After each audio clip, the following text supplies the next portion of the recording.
దైవ మర్మములు. సహోదరుడు భక్తి సింగ్ గారి అనుభవంలో దేవుడు ఆయనకు బయలుపరిచిన దైవ మర్మములు. జూన్ 12. ఒకడు క్రొత్తగా జన్మించితేనే గాని అతడు దేవుని రాజ్యమును చూడలేడని నీతో నిశ్చయముగా చెప్పుచున్నాను.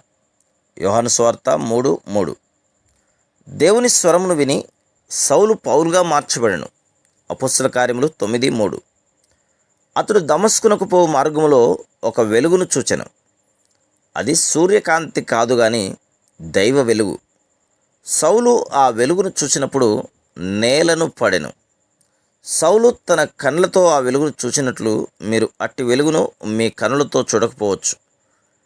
కానీ కనబడని రీతిగా అదే దైవిక వెలుగు మనలో ప్రవేశించి మనల్ని మార్చగలదు. యేసుక్రీస్తు ప్రభువు లోకమునకు వెలుగై ఉన్నాడు. మన అంతరంగ పరిస్థితిని బయలుపరచుటకు ఆయన దైవిక వెలుగై ఉన్నాడు.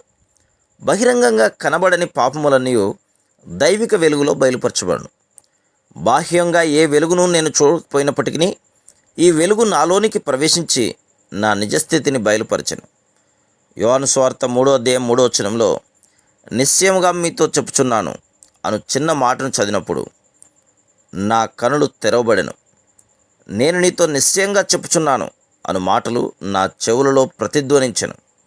అప్పుడు నేను అట్లయినా ప్రభువా, నేను పాపిని, దేవదూషకుడను. నేను 1919 సంవత్సరంలో బైబిల్ను చింపినవాడను అని ఒప్పుకొంటిని.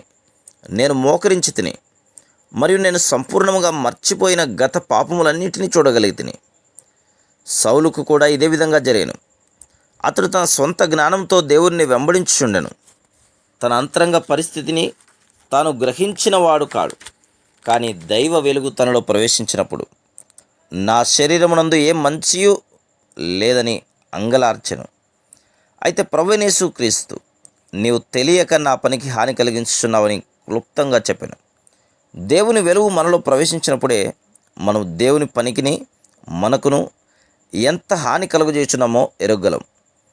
దేవుని వెలుగు మనలో ప్రవేశించినప్పుడే మన నిజస్థితి బయలుపరచబడును. Praise the lord.